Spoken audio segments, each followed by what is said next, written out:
What's up, everybody? Welcome back to another episode of Hops Geek News. We are a podcast that talks about comics, books, movies, TV shows, and we feature a beer of the week typically. I am Matt.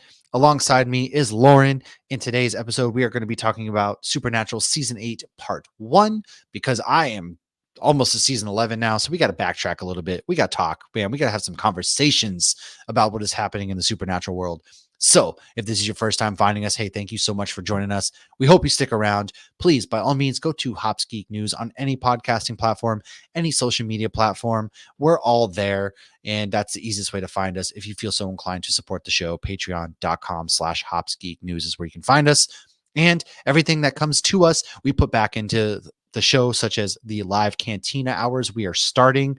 It is not going to be like an everyday, every week thing. It's more of a, hey, we're going to hop on. It's going to be low key. We are not going to do our normal episodes on the Cantina Hour.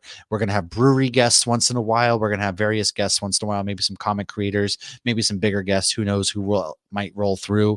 Patrons, feel free to hit us up if you want to come have a beer, talk about something. It's just going to be a very low key, low threat thing that we go live on once in a while. Maybe lately it's been every week. So who knows?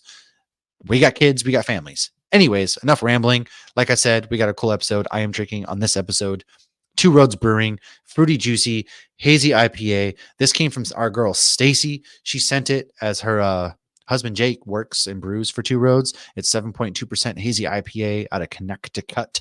It's a really good brewery, really good beer. And like I said, shout out to Stacy. Did you say Connecticut? Yes, Connecticut. Out of my Hops Geek News glasses. And if that's Lauren. So Lauren, why don't you go ahead and tell us what you're drinking? So I actually just finished a soup juice, my last soup juice. If you missed that episode, you can find it on YouTube. We talked with Lori. Unreal. I'm already going to Calcaterra, fantastic comic book. Definitely check out that episode and go check out her comic book. But I just opened from Tactical Brewing, Tulpa Effect. So it is a New England IPA with cashmere, Vic's Secret. Say it. I know you want to. Say it. What do I want to say? Say the line, Bart. It's not the Tulpa. There you go. I love that you know that line now, because I have 100% said that on this podcast before and it went right over your head. So I'm very happy that did not go over your head. Nothing goes over my head. I'm tall. I would catch it. You're not too fast. You're just tall. So that's not till season 10. So we're talking season 8. Obviously, we learned what tulpas were, though. And oh my goodness gracious, I think that was season 1 the ghost facers, but they weren't the ghost facers in that episode. I forgot what they were called in that episode. Hellhounds. They were the Hellhounds. Hellraisers. Hellhounds. No, they were the Hellhounds. Okay. So we're talking Supernatural tonight. We're talking part 1 of season 8, which was a fantastic season. We couldn't even do it all in one episode because there's so many good episodes that we're going to want to really talk about. So that is why we were only doing half of it. And that is what I'm drinking. If you don't know Tactical Brewing, they're in Orlando, Florida, Baldwin Park, and they make some fantastic brews, much like this one. They do. They do indeed, man. And if you are also new to our show and you're still here, by all means, dude, we go into what we're drinking. We go into what we've messed up on the week prior. We talk about what we're reading and watching, and then we go into some news before our main topic. So without further ado, Lauren, what do you got for us? You something really cool happened this past week. So if anybody's not familiar with Beer Babes Family, I actually became an ambassador for Beer Babes Family this weekend. I got to participate in some brew days, and then I got to participate in 3 beer releases this past weekend. And what they do is they coordinate with local craft breweries, and then the proceeds go to supporting women in beer. And at one of the beer releases I was at, I actually got to meet Scott, who is one of our Patreons. We've mentioned him multiple times on this episode. He emails us the most amazing fun facts that we like. Usually when people send me fun facts, they're like, hey, did you know this? And I'm like, yes, I knew that. But I love the emails Scott sends. Anytime there's an email from Scott, I get so jazzed because it's the most informational stuff, man. Yes, and it's always great content as well. So he's local. We did not get to officially meet him at MegaCon. We were hoping so, but he was working and we were all over the place. Yeah. But it was so fun. And he came over and we talked for a few minutes. And, Scott, it was great meeting you. If you're listening, I definitely was a little buzzed when you showed up and surrounded by a lot of other very buzzed ladies. We had a great time. That was at Rock Pit Brewing. We brewed a Kolsch over there. So that was fantastic. When's that coming out? It's out.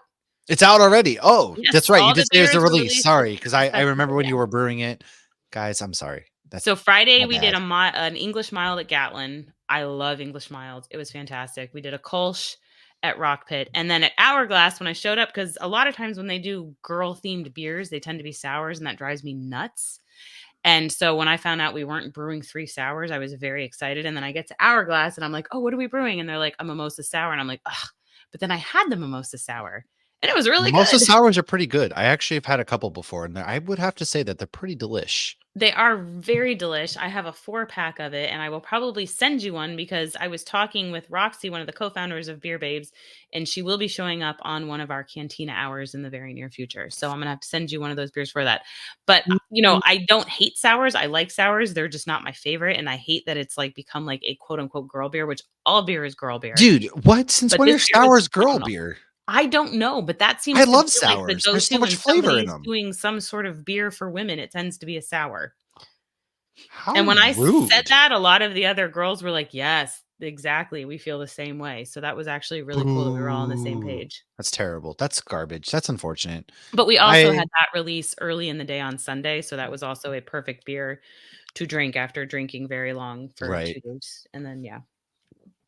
Well, let's go into what we messed up on or looked into. Do we have anything? Yes, we do, because I messed up on, I was referring to Catherine Newton as I meant Helena Bonham Carter was the name. And I thought about it afterwards and I was like, God, stupid idiot. God Because damn, you're so she's in stupid. like every, she's Bellatrix Lestrange. She's in like every freaking Tim Burton movie ever, because obviously they were Right. married for a time, To but me, also she's I like also really think good. She's in that Fight Club, man. yeah. Like, stupid. I'm stupid. I failed. I You failed the also called people. Hugh Jackman 61. He's not 61, he's 55. Oh, okay. Well, you called Sophia Bush, Sophia Vergara, who No, I is called Sofia Vergara Sophia Bush. So it's both of them are drop dead gorgeous. Shout out to Stacy because she's actually the one that caught this. oh, Sophia Bush is the one that was on One Tree Hill. Sophia Vergara is from Modern Family. and Sophia Vergara yes, is the one playing Griselda. Both of them, though, are absolutely gorgeous women. they So are, thank you, but Stacy, they're for not calling the me same out. person. Duh. They are not the same person at all. They sound very different. Their age range, I'm sure, is a little off. Probably not as off as I think it is, though. I just Well, watched one show a long time ago and one recently. no, maybe, who knows? I don't know. Let's dive into what we've been reading or watching. Lauren, what have you been reviewing over on the Nerd Initiative Network? Which, if you don't know, we are each and every Tuesday and Wednesday reviewing your favorite comic books or soon to be favorite comic books, because that's what we do. Lauren writes and reviews some really cool stuff. I wish anybody in this world, primarily my mom, loved me as much as Dark Horse Comics loves Lauren. So, Lauren, without more further ado, that's the word of the Uh, night. Further ado, go ahead. I do. This week, though, I don't have a Dark Horse one. I have Animal Pound, which is boom. It So is. this was the second issue of Animal Pound dropped. It is based on the short story Animal Farm. It's very interesting. Basically, the animals took over the pound to get their freedom, but now they're struggling with survival and not Ah, essentially killing each other because you got dogs, you got cats, you got bunnies. It's a very interesting story with layers. And I really liked how this one ended because it ended with a hilarious yet genius idea of how to move on. And I will leave it at that. okay. Again, it's Animal Pound. The art is very interesting because the animals are very humanistic, but they're still also very aware of the fact that they are animals and of the cliches that animals have. And they play into that, which makes it comical, but it is dark and it is comical. And another one I read, which we will talk more about this next week, Fugitive Poems. So I got their volume 4, Containment Breach. I read Yeah. that. Very interesting, very different stories. That's an anthology kind of comic, and we will deep dive into that next week because we will be having Fugitive Poems back on for a live Cantina Hour. We will be. They are going to be coming on, and it's going to be a lot of fun, man. So I hope you guys check those out. I have you watched anything special? Nothing new for you? I've been watching X-Men 97 and Walking Dead. No, you haven't been watching X-Men 97 before you mess up. I've been X-Men watching X-Men 97 92. comes out. I've been Yes. watching X-Men X-Men the animated 97. series. X-Men I'm looking at 97 your comes news. out. X-Men 97's March 20th. And a little bit of a I heads could up for watch that. everybody out there. Are going to have the writers, the Lualds, are going to be on our show here in a couple weeks to talk about the X-Men animated series in anticipation for the release of the X-Men 97 show. Are you liking it so far? Sorry, I was muted because I'm shoving food into my mouth. It's interesting. It is the most 90s thing I've ever seen. Right It away, I'm is. like, who the hell is Morph? and then Morph is dead. And I'm like, okay, Morph is cannon fodder. I mean, it's on par with who these characters should be, but it's so cheesy. I mean, it's exactly what you would imagine a 90s cartoon would be based on the X-Men Well, so far. dude, I used to watch those cartoons all the time, eating cereal and all of that kind of stuff. And so to me, like I grew up on these. Yeah, they're the most 90 things ever, but that was just what I grew up on. So it's fun. I'm rewatching it myself. I have Oliver. He's watching it with me. He's playing video games on his Switch. He's watching X-Men. Dude, we're just two dudes being bros, man. When I tell you we're doing all the things that I did when I was growing up, I see in him. That's what makes better life choices. Now, I've read and watched some things. So speaking of X-Men, I reviewed X-Force 49 this past week. You know, Benjamin Percy, Lauren's one of her favorite writers. He is the one writing that. And this is, you know, they're trying to go after Beast. It's part 2. Pretty solid. It sets up the conclusion for this little mini arc where Beast has a bunch of clones that are trying to do bad stuff basically all around. Well, that's part of Wolverine. Yeah, it is. That's in the Wolverine comic. Yeah, well, I Benjamin reviewed Percy. this. Yeah. Oh shit, I need to read that. It was a good comic. Definitely good. Definitely worth a read. And then I reviewed another really big comic this week. It was called Justice League versus Godzilla versus Kong, issue number 5. And That is if as you big as also, it gets. again, going to Nerd Initiative, we talked with Brian Buccellato, who does Midlife, No One, and this comic book, who gave us some cool like behind the scenes things that are coming up. You guys are not ready for where the series is about to go. But dude, this is such a great comic book. This comic actually has gotten my son into reading. He doesn't like to read, but now like he reads multiple comic books a day, and he goes to my comic book collection and just picks them out. It's the most heartwarming shit on earth, man. And I just sit there like a little child, like, oh my god, he's reading a comic. The only thing that sucks is he doesn't know how to read inside of his head yet, and I hate when I'm listening to people read out loud. So I'm like, this is awesome, but it also is like, but you know, it's cool, man. So Justice League Godzilla Kong, that is such a amazing comic book. There's some Jaws references. There's some other really cool beats that happen in this book. And then Supernatural, I watched that. And then there is one thing I want to talk about real quick. It's a 14 episode limited series on Netflix. It is called One Day. And now oh my god. So it's labeled as a romantic comedy, which I think we have some very big different definitions of romantic comedies, Netflix, because this is not romantic. It's romantic, but it's not a comedy. Now, it's about a character named Dexter, played by Leo Woodall. You mainly know him from White Lotus, if you've seen that. And Emma. Character Dexter if he's not going to murder people.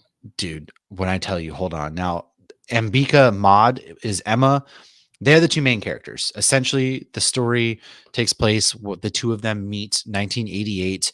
They're graduating from university in Edinburgh, Scotland, and that's when they meet. And now the story takes place all the way up to like 2007. It's them and their lives intertwining, their love story, friendship story, a lot of just when like you cry, dude. I don't want to spoil it in case somebody watches it, but I just want you to know that like I am so emotionally taxed. All right, here we go. 3, 2, 1. I gotta get this off my fucking chest. I am so emotionally torn up about this shit. So spoilers. They hook up. They don't have sex the first night they meet. Then Dex goes off. So this basically the story is like they meet up once a year. Murder someone. No, they meet up once a year, and he is from a rich family. He takes her all over the place. They kind of go their separate ways. He takes her on vacation. They go to like Greece. She spends Christmas with them the first year, and then Dex gets a job basically doing like the British version of TRL, essentially, right? And Total at that Request point, Live. It's not exactly that, but he gets a job doing like a British live show. He becomes like a TV guy. She's struggling, you know, and then sounds like a Hallmark movie. Listen, man, his mom dies of cancer, and that's like the first like damn that. And so he goes in like this big depression. He's doing drugs. He's doing alcohol. He's an alcoholic. You know, he's just, you know, banging different women. And so they get into a fight one night. and she's dating this like whack comedian person. He comes from money, she doesn't. They kind of a tiff there. So then they don't see each other for 3 years. And in this time period, he loses his TV job because he ruins it. He gets married to this girl named Sylvie, and Sylvie's from a very wealthy family. Asking about this. Dog. He gets fired from TV. He's looking for a job. He's with his girl Sylvie. They get married. They have a kid, and Sylvie steps out on Dex with his best friend, Oh, Callum. Mm. Bro, so that's two against my man Dex. And like in the beginning, you really don't like either of these characters, like Dex or Emma. They both have their toxicity, right? Like Dex is like this party boy. Emma is like this. She's very smart and author, but she's very much like doesn't start what she finishes. She kind of blames everybody else, and she's very awkward, off-putting in ways, and has her own. She at one point is like helping the principal of her school cheat on his wife with her, kind of thing, and like she very badly breaks up, and just some bad choices made by both parties. So at one point you're like, I don't like either of these people. But you come to grow, especially and love Dex and you love Emma and their story. They come back together at their best friend Tilly's wedding, and they do their whatever. Like that's when he's like, "Hey, I'm getting married to Sylvie. We're having a kid." Blah, yeah. And then they see each other the next 2 years later. Sylvie has stepped out. They got divorced. He goes to Paris, and she's now an author, a published author. And he's like, "I just want to be with you." And she's like, "No, I don't. I'm seeing somebody." And then this is the worst movie ever. It's a 14 episode, 20-minute episode, like 25. That makes it even worse. So then she comes back and is like, yeah, ditches her boyfriend for him. They've always, the whole story is about them and loving each other. And by this point, you're like, you're fucking rooting for them, man. You're just like, yes, it's happening. They finally fuck. They get together. They hook up, and they're together now. And they got to the point in their story that they're together. And you're just like, good things are happening. I hope they immediately go to couples counseling. I am here for this. And he has a daughter with Sylvia that he never really gets to see. But then, like the last couple episodes, because she's, she goes and ditches him. But finally, in the last couple of episodes, his daughter Jasmine is a little bit more grown up. She's like 6, which means she's modern day, like my age, a little bit younger than me. She's born in like 97, 98. Oh, I was confused at that. I'm like, you are definitely older than Logan. No. So this story takes place from 1988 to like 2007. So Emma and Dex, they go through the thing. Dex was working for his best friend Callum at a cafe, and then the whole thing happened. So it turns out Dex's mom left him money when she died, and then Dex gets money to open. He opens up his own cafe. It's very successful. Emma's an author. Their life in love is so sweet. She's such a sweet mom. And then she's like, I want to have a baby of our own. They try. She's not able to have kids, and you're just like, Jesus Christ. Fuck yeah, dude. You're just like, oh my God, this is so depressing. It's so sad because at this point you're just like, they're together. I love them together. And then it gets so much worse because then they're supposed to meet up for dinner one night, and she gets hit by a car on her bike and she dies. She fucking dies. City of Angels. She fucking this is a book too, so I want to find the author. You also riding her bike with no hands like Meg Ryan was. No, it was raining, and they're leaving voicemails for each other. Riding a bike in the rain. So like, it's London, dude. Like it's London, and so like they're leaving voicemails for each other, and you just know something bad's about to happen. And she gets hit by a car and dies, and I'm like getting emotional talking about it because I'm so upset right now. Like she dies, and he's just like everything. Talk about a story where everybody dies, and everybody but like this whole entire thing was like built up to this moment where they're supposed to be together, and they're like, oh, they can't have a kid, but eventually they will. And then she fucking dies, and then he's just so depressed, and you're like, bro, I fucking get it, dude. Like, I get it. I'm depressed too, man. Like, I would kill myself at this point. My mom died. My fucking baby's mom, my fucking baby's mom ditched me for my best friend. And then my fucking love of my life from when we were 18 or 22 or whatever it is fucking dies in a tragic accident. Dude, this guy has had a life. And so it's the show ends. He's taking his daughter to all the spots. At the end?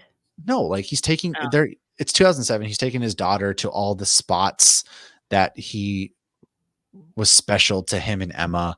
and you're I just a bet his fucking daughter's mess. You're emotionally wrecked. You feel like you just got done crying about your boyfriend. You're 16 again. He broke your heart for the first time. You're sobbing. And it's just, dude, it's the most fucking depressing thing ever.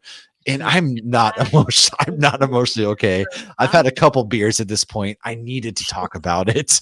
It was Glad you got it so off your chest. it was so sad. Yeah, it sounds sad. Anyways, guys, let's get back to some real shit. Let's go into some news. So, Lauren, please take us into some news. So, Umbrella Academy is coming back August 8th on Netflix. This is the final season. I'm very excited for this. I really loved the last 2 seasons, and I started the comic book because I did it on Turn a Page with Ken, and I intend on finishing the comic book before this news comes out. Thunderbolts is May 2nd, 2025, so they have changed that date. And my last piece of news, which I'm super duper excited about, The Boys officially has a date, June 13th. Yes. I am praying to Chuck or Jack, whoever you pray to, that Soldier Boy makes a comeback. Really, I really think like he'll be him. back in the next season. I don't think you're really going to see him this season. Because they didn't kill him, I do think he's going to come back in some way, shape, or form, especially because they know how popular Jensen Ackles is. Oh, yeah. And that, with Kripke running the show, I think a lot of Supernatural people have actually Dude, dipped their toes into this just because make of him. Jensen Batman already. Come on. Just put him in everything. But before this comes out, we will do an episode talking about Jeffrey Dean Morgan's character. If we can figure out who Chuck's character is, which that probably is out there, we'll do comic book origins on both of them. And we'll also catch you up on the end of season 3. I will rewatch Hero Gasm for the 4th time to prepare for an episode.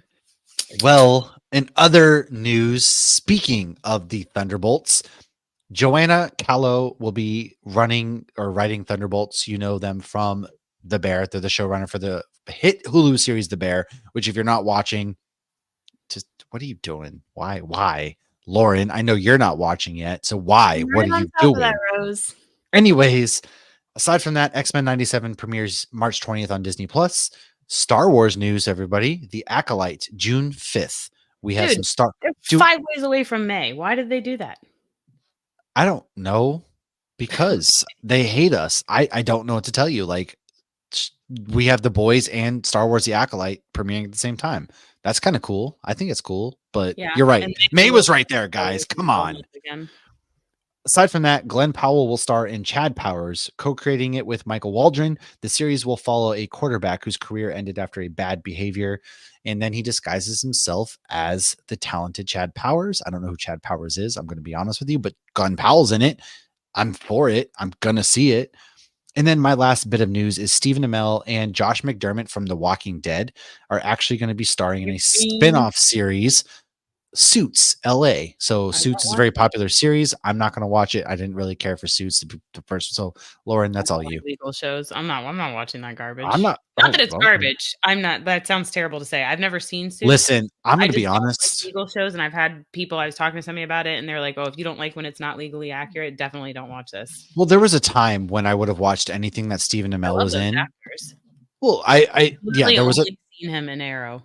But here's the problem. He's such a dick in real life. He is an asshole. I've interacted with him personally a couple times, and he's the biggest fucking asshole. So I had a dream last night that I was hugging Jensen Ackles for warmth, and Stephen Amell was there, and we were ignoring him because I've heard he's such a dick, man. Like, I'm not gonna go any further because this is how industry almost like made fun of questions that were about Green Arrow.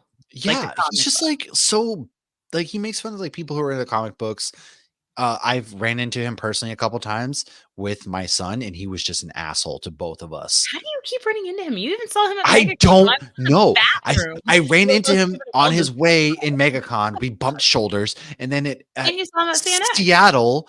We were in the same fucking hotel together, and then I ran into him at freaking Salt Lake City. So, like, part of me wants to be like, dude, Steven, this guy's stalking me. We keep running into each other. Like, what are we doing here? But he was such an asshole every time I've interacted with him. Like, to me, and even like me, you can be an asshole to me. I get it. But when you're an asshole to my 8-year-old child who's named after the Green Arrow, like, you're on my shit list, dude. Fuck you. Kids.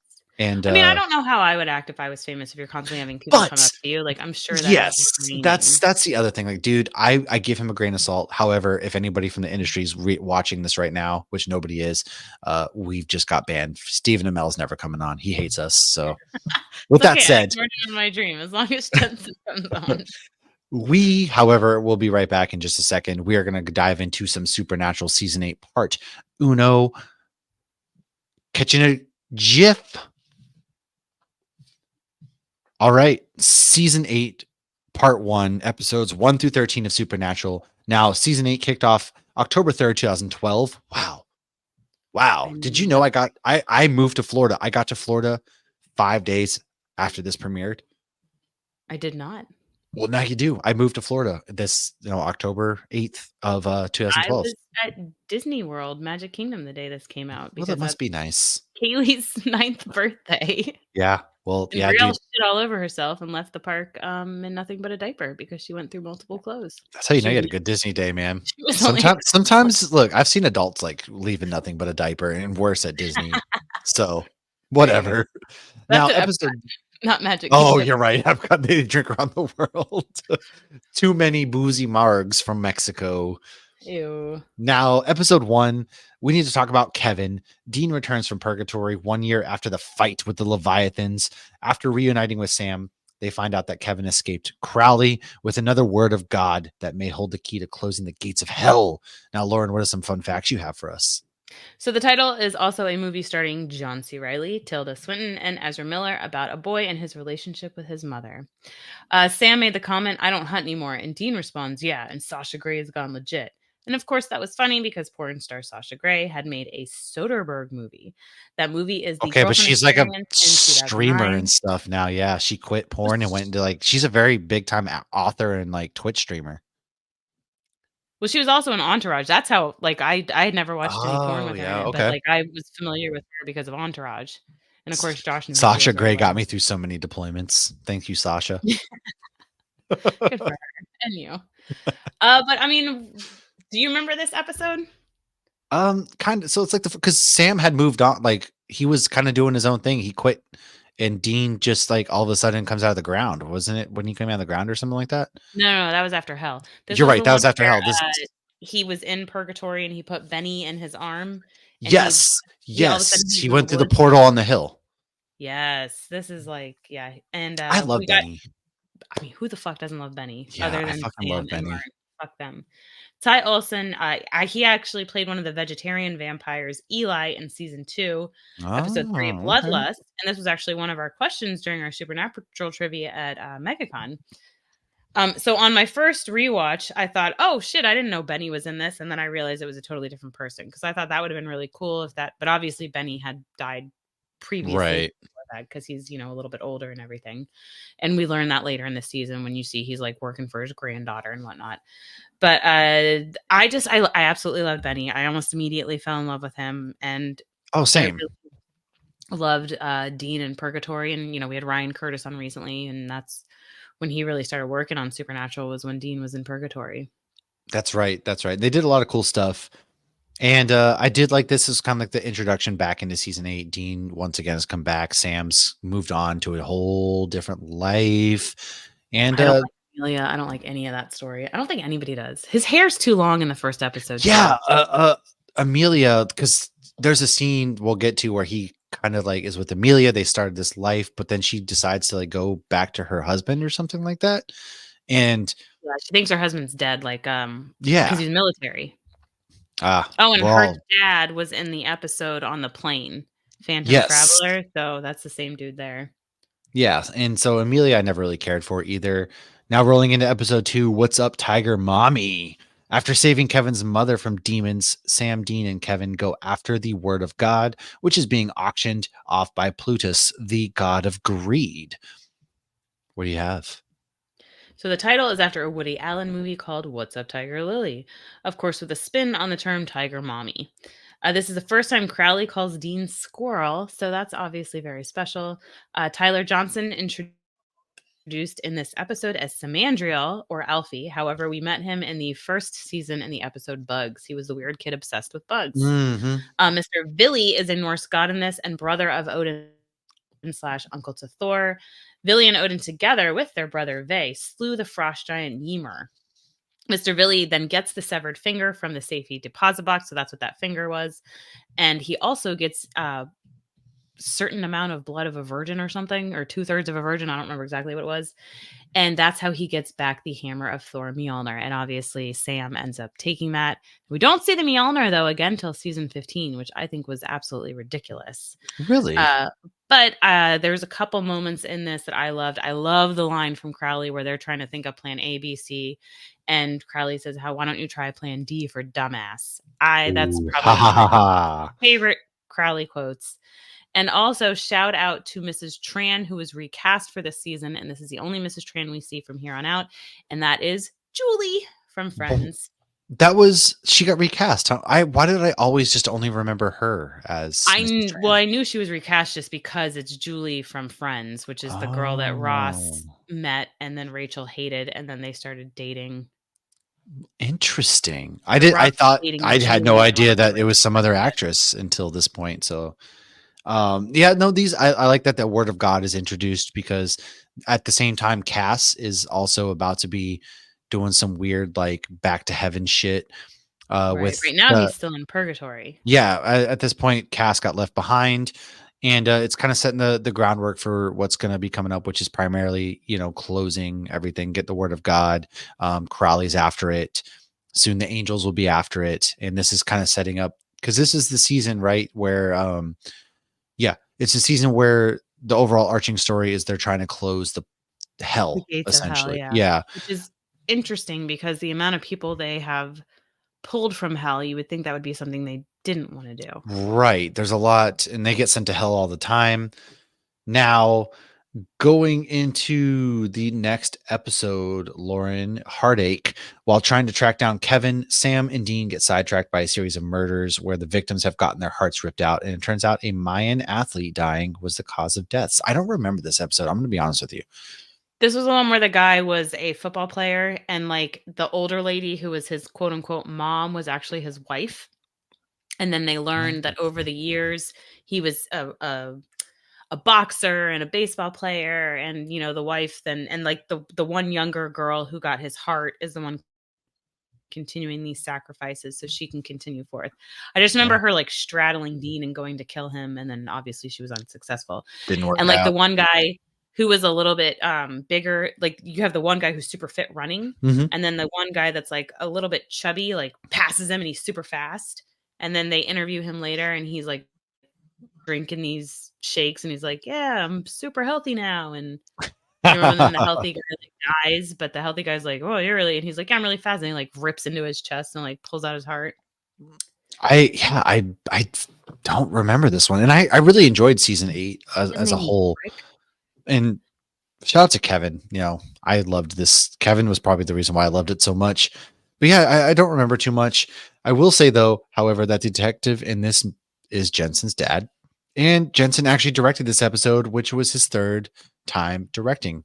And I don't remember it, obviously, so I can't speak upon it. I'm sorry to anybody who's like, oh, Supernatural fan. You like the show? You You know, don't remember it? Man, I watched the I show multiple watch a times. lot of It's stuff. hard to watch or remember details too. It is. So we're going to roll into episode 4, which is Bitten. Sam and Dean come across a homemade video of 3 friends whose lives are turned upside down by a werewolf. This is the episode where we meet Kate, the The vampire. werewolf, not the vampire, the werewolf. Oh. My bad. Kate, the werewolf, and her boyfriend, and also their stalkery friend. Now, fun facts, whilst confronting his professor, Brian says, I'm tired of being Piggy. I want to be Ralph. This is a reference to the book Lord of the Flies, which if you've never read Lord of the Flies, it's pretty fucking crazy. And the aliases used in this are, of course, musicians Hudson and Rose after Guns N' Roses performers Saul Hudson and Axl Rose. What do you have to say about this episode? I actually like this episode. I feel like it was very artsy. I love that they made a comment about, because they were filming Dean and how they made comments about him saying awesome so much, and Kate's like, they Yeah. can't be FBI. They say awesome too much. But this is a very not loved episode, and based on a lot of the episodes outside of Bugs that are not loved, I feel like it comes down to the episodes where Sam and Dean just aren't in it a lot. Seem to be that. That's what I I've kind know. of caught on to as well, because I have no issues with this episode. I don't have issues when they're not in it a lot, because you're in for a fun episode when they're not the main focus. Well, and you actually, this was one episode you texted me about because I remember thinking like, "Oh, I'm glad you liked it because a lot of people don't." Right. And But I again, thought it was I unique. It was different.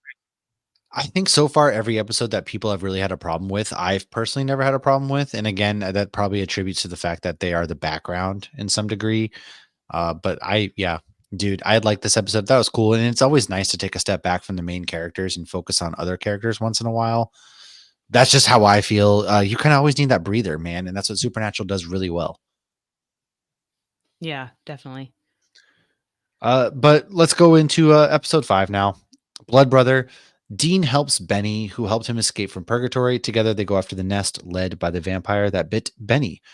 Again, we're getting a very Benny focused episode in this. And Benny, dude, Sam's such an asshole because Sam hates Benny because he's a vampire, which is crazy because at one point Sam was very much like, you can't know that they're gonna be exactly like they're a monster, but are they really gonna become a monster? And this is kind of Dean for the first time realizing that, okay, that's actually kind of accurate. Like just because he's a monster doesn't mean that Benny is out there. Benny is trying to do his own life, do his own thing. I got to know this guy in purgatory. He helped me and He was in purgatory for a year. yeah, I get it, but it's very surprising from Sam, I think, and this is what I took away from this episode, because Sam's Yeah, I all like, wonder "I'm gonna some of kill it. Benny." Yeah, I wonder some of it like is jealousy. Like you were in purgatory for a year with Benny, and you built this bond in this relationship, and but they both choose times that's convenient for them to decide whether or not this is a black and white issue or a gray issue. And I feel Yeah, like they both struggle with that throughout the show because they were raised black and white. They were raised vampire bad, werewolf bad. But then, like, even Sam, he slept with a vampire in what, season 2 in Heart? But then he killed said werewolf. Did I say vampire again when I meant to say werewolf? I think you did, yeah. That's okay. But I then know what they you're talking about. also, an episode before this, they let Kate go. They did, yeah, see? They're very picky and choosy. So that's why I feel like Sam almost has a little bit of jealousy in this one. But we do, and actually, I guess you've already seen it, the episode with Amy Pond, Oh, where yeah, yeah, yeah. Dean struggled with that. And like, I think he truly did regret that decision. And I feel like that haunted him. And I don't think he thinks he made the right decision. I think he just didn't trust Sam at the time because he was having, the illusions or hallucinations of Lucifer. So Sam was Oh, having a hard time grasping reality as how Dean felt. So Dean was trying to clean up Sam's mess. And I think later he realized that's fair, I no. And guess, I yeah. think he even brings that up about the whole Benny thing, I believe. I think they do, I don't because they do, like, come to a head at one point, and going into Southern Comfort, which is the next episode, Sam and wait, we Dean. got some fun Oh, facts here real quick. I'm So sorry, you're Blood right, I forgot Brother, the fun facts. the title is an Iron Maiden song. In a flashback, Castiel actually reveals that he is a seraph, which is a higher species of angel. So this is the first time we hear that. And Mark Carpenter plays a vampire in this episode. He previously played the Scarecrow in your scariest episode, Scarecrow. And he played himself in The French Mistake. This is also the episode we get the term vampirate. Dean is infamous for, not infamous, but he's very well known throughout the series for making up words. This is a great one, vampirate. And I already said I hate Sam and I love Benny. And so this episode, Sam actually meets Benny for the He first does, time, and which is he's a total that's what different made me think, dynamic. because he's an Yeah. asshole. He's a real asshole. He wants to kill him. Yep. And that's what I got about Southern Comfort. Benny even tries to shake his hand. Well, yeah, we go into episode 6, Southern Comfort. Sam and Dean actually team up with Garth, who Garth is back. Garth is back. He's taken over Bobby's job. They're hunting down a specter that's possessing innocent people who have a grudge against somebody. And this leads us to the tomb of the unknown soldier that some drunk kids stole a coin from. If you don't know what the tomb of the unknown soldier is, it's in Washington, D.C.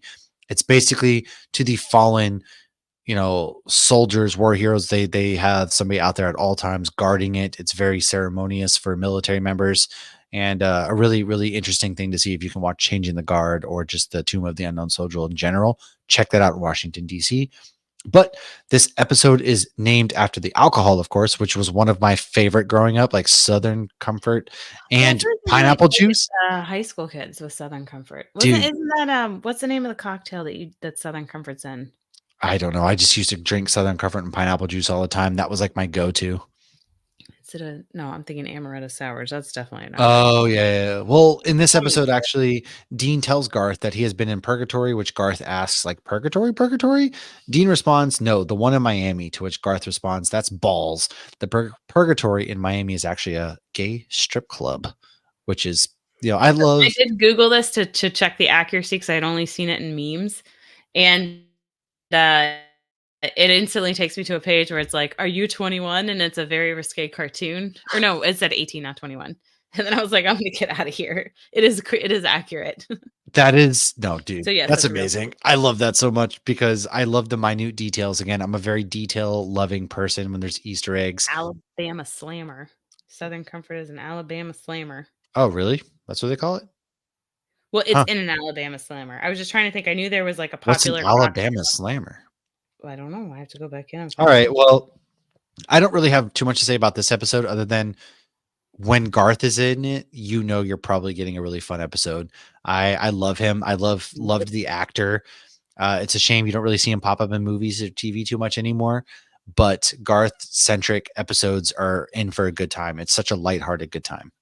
All right. So an Alabama Slammer is Southern Comfort, amaretto, slow gin, orange juice, and a garnish with Slow an orange slice for gin. twist and maraschino cherries. There you go. Okay. I don't know that I've ever had one. I don't know that I have either, but we definitely drank Southern Comfort in high school. Yeah. Episode 7. Episode 7, A Little Slice of Kevin. Poor Kevin. Crowley has kidnapped Kevin and the rest of the prophets that are able to read the word of God. Castiel has mysteriously returned from purgatory. He helps Sam and Dean rescue Kevin.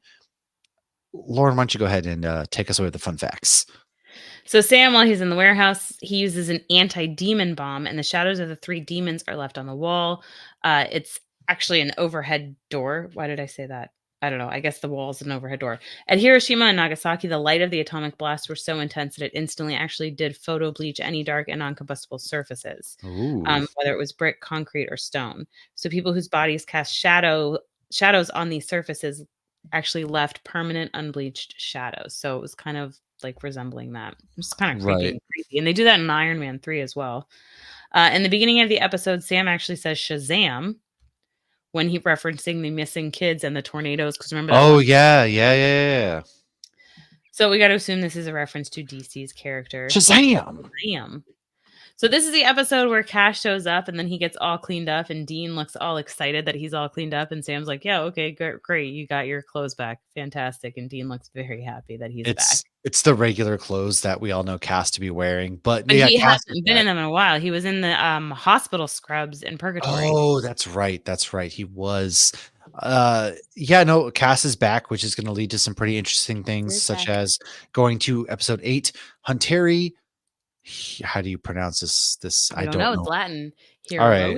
Heroicy. We don't know. Just know that episode 8 takes us to the Looney Tunes episode, which I loved because Fan-fucking-tastic. Castiel decides to become a hunter, even though he basically already is at this point. He's gone through how many They're like seasons now? they like laugh at him. It's like he's been helping you hunt monsters for Dude, he's literally saved your asses how fucking many times years. now? Yeah. And y'all Uh, laugh at him about being a hunter? Oh, it's so funny. You're a hunter. as they go to investigate a case where a guy's heart bursts out of his chest, other cartoonish deaths and events occur, leading to an old friend of John's with psychic abilities. It ends with Fred listening to Ode of Joy and Cass stays behind.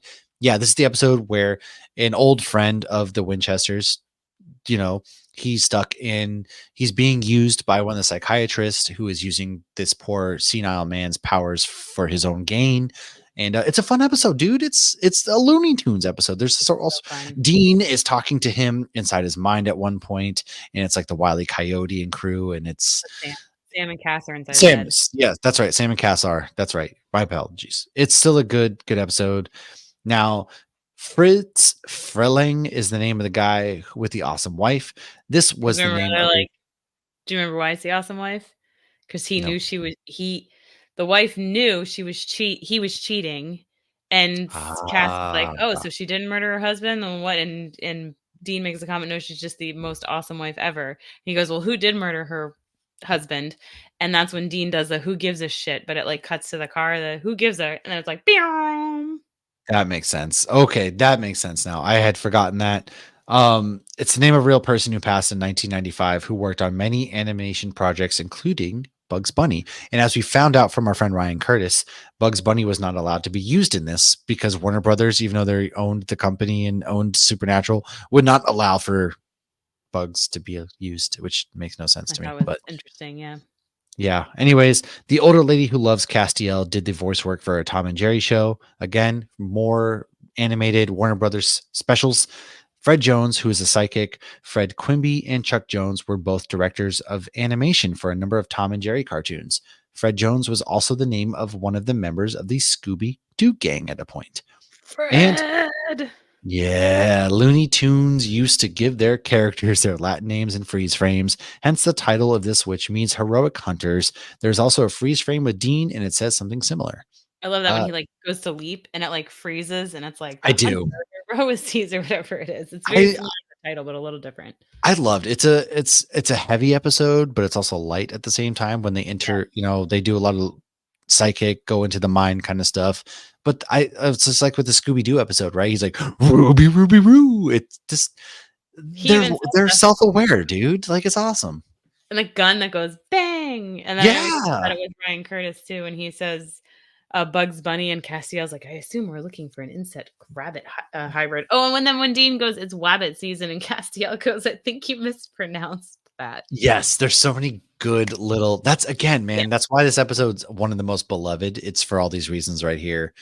It's And underrated too, because again, it's not oh, listed like in the like I think when you're done watching all this, we need to have like an our top 10 because like I feel like our top yeah. 10 Oh, it's gonna be is similar vastly different, I to think. the standard.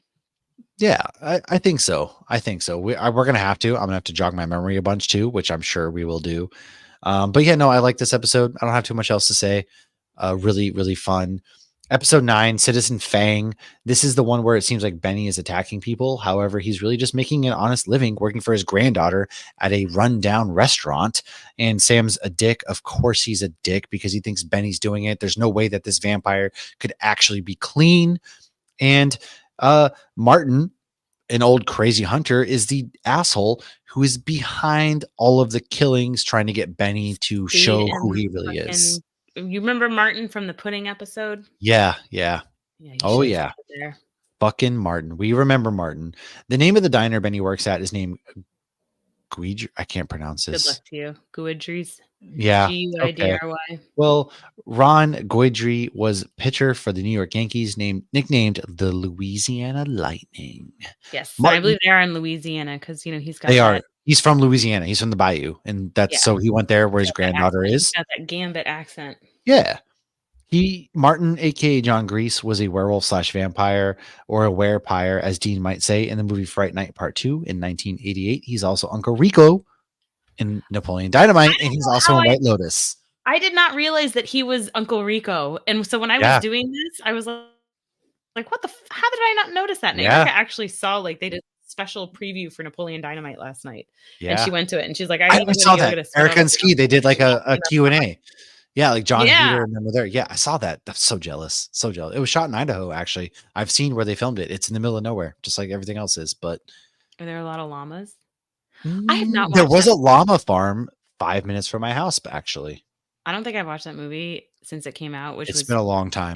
it was almost 20 years ago. Dude, it's been such It came a out long 19 years time. ago?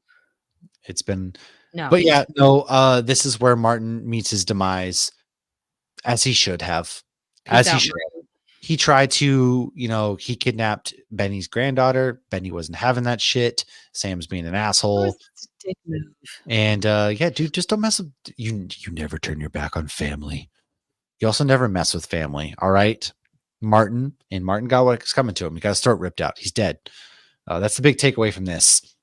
Now, a couple more episodes before we wrap this up. Episode 10, Torn and Frayed. Dean and Castiel try to rescue Sam Dreel from Crowley, who has tapped into his angel programming. Sam tries to decide whether or not he should continue hunting or be with Amelia. No one cares, Sam. And then we see Sam. well, like, yeah, okay. So we see Cass struggle with Naomi and kill the sweetest little angel employer of the Weenie Hut, Sam Dreel, aka Alfie. Now, yeah, this is Amelia sucks. Amelia's like, I'm gonna meet you, and if it's meant to be, you'll be there. And Sam wasn't there. Daddy wasn't there. She did show up. Like, She part of me, I showed was like, up. "Should I feel bad for her?" But she was really obnoxious to him at the beginning, like, when she's like, "Why She are you was. in my hotel room? Are you She's like, stalking "What me?" are And you he's like, doing "Hey, this? hey, I'm hey." married."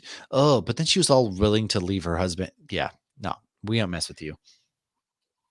And so that was, And she's like, "You hit this dog. You have to take responsibility for it." yeah, Like, she's what such the a bitch, frick? dude. Like, you suck. Like, he did what should he have done? Just let the dog die? Like, he didn't intentionally hit it. No, and also, like, good for Sam for basically being like, he thought with his brain. He was like, for all the problems he has with Dean, that's his brother at the end. You're always gonna ride or die. Because again, Vin Diesel, you're always gonna ride or die with family. And Sam does, man. And she shows up looking like a fool to this hotel at the end is the one big takeaway from this episode. And it's that you can see where Sam's priorities are, man. Peace out, Amelia. Yeah. Fuck Amelia. She sucked. She was the worst part about this season.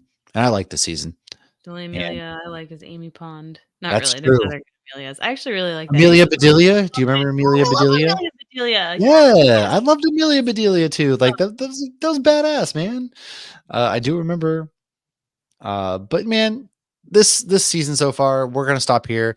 It's been a real. I like this season a lot. Supernatural. I thought a lot of people have their thoughts about certain seasons, but there's not been a bad season in my opinion. And if you want to go look out for some behind the scenes special effects, go ahead and check out our episode with Ryan Curtis, who worked on the series from season 8 through 10, and a lot of cool stuff because that's what I'm looking at now. Like there's the one sequence where there is the vampire head getting chopped off, and I'm like, Yeah. I know how this works. And it's the cool behind the scenes stuff, man. I Yeah. love stuff like that. But Lauren, any final thoughts as we go ahead and wrap up? So this last episode, we saw the boat owned by Garth that Kevin is hiding out on. It's called a Fizzles Folly. Mr. Fizzles is the name of Garth's sock puppet we saw in Party on Garth. And I just wanted to mention this last fun fact because Ryan Curtis actually mentioned that set and how impressed he was that they put this boat together so quick and that it looked so good. So that is my last one. Our next episode, episode 11, is LARP and the Real Girl. That is a Charlie Bradbury episode, a Felicia Day Yeah, episode. So we are going to kick it off with a bang in the next one because obviously that one's going to have a lot of fun facts and little pop culture nods. And that's what I got. that's right. Now, as always, guys, please, please, please, please make sure you go ahead, like, subscribe, share to the show. That's how we're going to grow. Leave a 5-star review or maybe leave a 1-star. You know what? Leave whatever review you feel fits this show.